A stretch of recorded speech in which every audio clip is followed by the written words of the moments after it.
slip her feet into dainty satin shoes. It was to be Connie's first trip to the opera with her father, and she had gone to endless trouble to make sure that her outfit was just right, although Flora was a little concerned how the shoes would fare outside. It had been snowing steadily all day. But then she supposed that Connie couldn't wear boots beneath such an elegant gown, and she did only have to go down the steps and straight into her father's gleaming new Rolls-Royce after all. At last, the girl was ready, and turning to Flora in a swish of silken skirts, she asked, "So how do I look?" "Beautiful," Flora answered truthfully, wondering what Connie's father would think of the plunging neckline on her dress. She did indeed look very grown up. "Right then, I'll go downstairs and wait for father." Connie snatched up a dainty satin evening purse and a fur-lined cape and headed for the door, where she paused to say, "Do take the night off if you want to, Flora. You've more than enough time to go and see your family if you don't mind braving the weather. I doubt we'll be back before 11 o'clock at the earliest." "Thank you, miss." Flora bobbed her knee and set about tidying the room. There were clothes and underwear strewn about all over the place, but she was used to it by now. Connie liked to be waited on and was not the tidiest of people. Downstairs she heard the general maid opening the front door, and she rightly guessed that it was Mr. Ogilvie, Connie's father, returning home after a day at his office.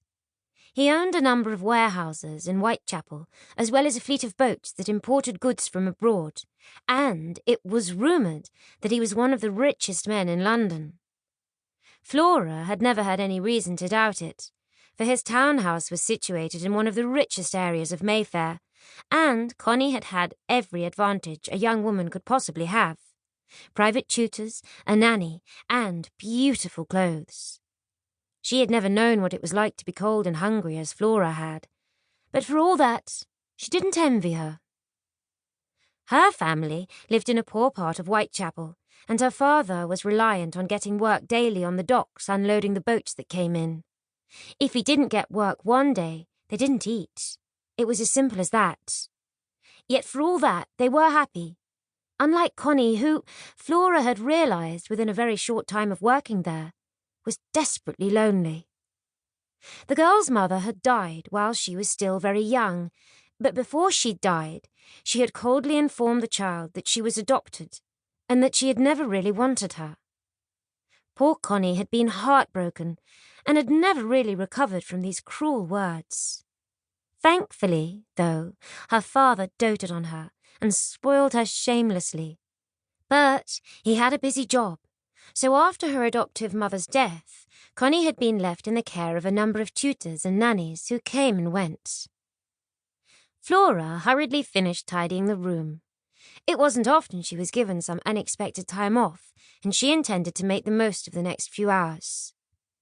Once everything was neatly put away, she threw some coal onto the fire, so that the room would still be warm when Connie returned, then hurried away to fetch her hat and coat. Much to her delight, she now slept in the room next to Connie's, which was not only much nicer, but was also warmer than the chilly room she had slept in up in the servants' quarters in the attic when she had first started there. In no time at all, she was wrapped up warmly, and once down in the hall she smiled at Gertie, the little general maid, who was flitting in and out of the dining room, laying the table in readiness for Connie and her father's breakfast the next morning. "Off out, are you?" Gertie raised an eyebrow. "Yes, Miss Connie said I could have a few hours off seeing as she was going out." Gertie shuddered. "Well, rather you than me. It's enough to freeze the hairs off a brass monkey out there." Flora laughed as she stepped out into the snow, then gasped as the cold almost took her breath away. Gertie was right, but there was no way she was going to waste the chance of a few precious hours at home. Hopefully, she would be able to take a tram most of the way there if she got her skates on. That's if the snow hadn't stopped them running. Thankfully, as yet it hadn't, and half an hour later she stepped off the tram close to the workhouse in Whitechapel. Averting her eyes from the grim building, she made for the back streets that would lead to Pleasant Row, where her family lived. The name always made her smile, for the rows of tiny damp, soot-blackened terraced houses were anything but pleasant.